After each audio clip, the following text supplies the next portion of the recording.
From Washington, this is VOA News.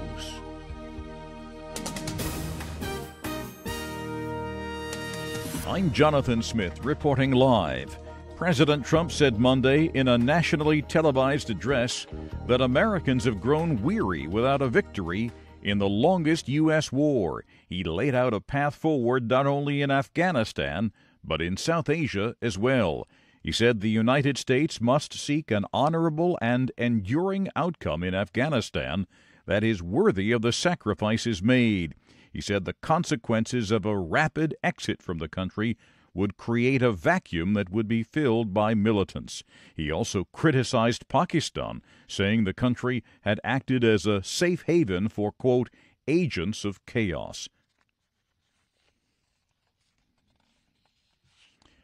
At least one person was killed, 25 injured, and several more trapped under collapsed buildings after an earthquake rattled the tourist-packed Italian island of Ischia off the coast of Naples on Monday night.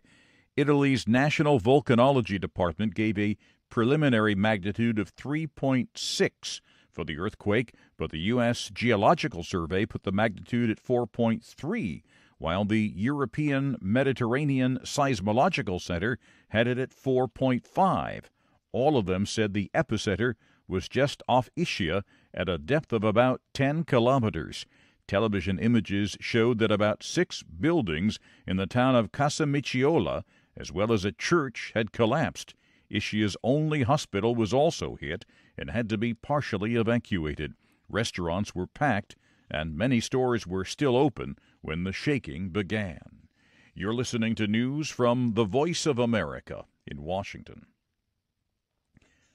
The U.S. Navy is promising to take a much more aggressive stance as it tries to determine what led to a second collision between a U.S. guided missile destroyer and a commercial vessel in as many months. 10 American sailors are still missing, and 5 have been injured, with the USS John S. McCain suffering significant damage as a result of Monday's collision with a tanker near the Strait of Molucca. In response to the incident, the Navy has ordered an immediate 1 to 2 day operational pause across the U.S. fleet. Nigeria's president spoke to the nation for the first time since his return after many months of medical care in Britain. Muhammadu Buhari spoke early Monday. Correspondent Chika Oduah reports from Abuja that the speech did not seem to convince Nigerians that he is still capable of leading the nation. Nigerian President Muhammadu Buhari notified Parliament Monday that he has officially resumed his presidential duties. In a brief televised broadcast, the president said separatist groups have crossed a red line in their discourse. Nigerian unity is settled and not negotiable. We shall not allow irresponsible elements to start trouble. It is the first time Nigerians have heard from their president in months. He handed power over to his vice president in May and traveled to London to receive treatment for an undisclosed illness. He returned Saturday after 105 days. It was his second trip to Britain for medical reasons this year. The president's health has been a closely guarded secret.